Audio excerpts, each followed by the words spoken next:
I'm Eliana, and this is my story. I came home from the forum after a very long day.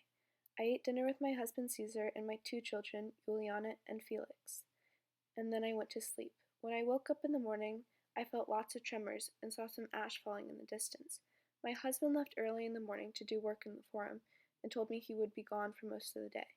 As the day progressed, I felt the tremors continued to get bigger and the ash kept getting denser.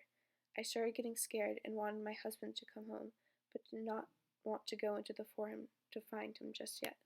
About an hour later, I went into the forum because I was getting more worried about the ash and tremors. I went to the forum to try and find my husband, but he was not there. I started to cry and ran around looking for him, but the ash had gotten so dense I could barely see. I looked for him for about an hour before I found him with two other slaves. He was not doing well and was struggling to move, and I suddenly remembered that I had told our two children I would be back soon, but it had been hours since I left home to try and find him. I helped my husband get up, along with two other slaves he was with, and started leading them back home. Now the ash was so hard to walk through, it took us even longer to get back home.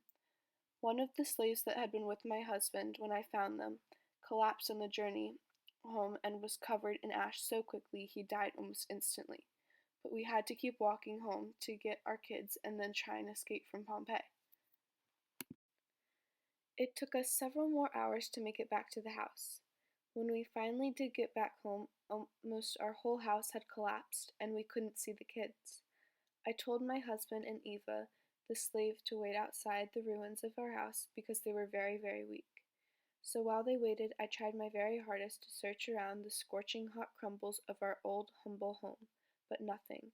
Juliana and Felix were nowhere to be found. I was devastated and wanted to give up. I walked back to my husband with tears coming down my face and told him we had lost our two children and we both wept. But both knew if we wanted to live, we would have to start walking again and begin our journey away from the terrible eruption.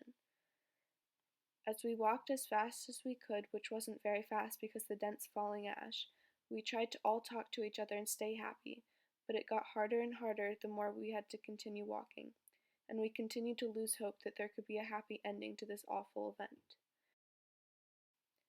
We walked for over a day until we had finally got out of most of the ash and could no longer feel the huge tremors shake our bodies.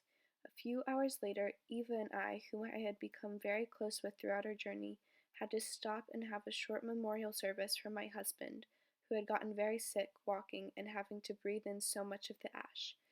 And hours after he started getting sick, he collapsed and died. I knew after my husband died that we were so close to making it out of the eruption and into safe shelter that I could not give up, and I didn't. My name is Eva. I am the slave that escaped the eruption of Mount Vesuvius with Eliana. I have just found her journal and decided to finish our story that she started to write. The last day of our escape, I could tell Eliana was growing weaker and getting sick. We finally got to safe shelter and had some food, but she was still not doing well. I, along with other people, continued to care for her for about 2 weeks until she passed away 3 days ago. Our journey started with two slaves, a man and wife, and two children, and I am the only one who survived our escape from Pompeii.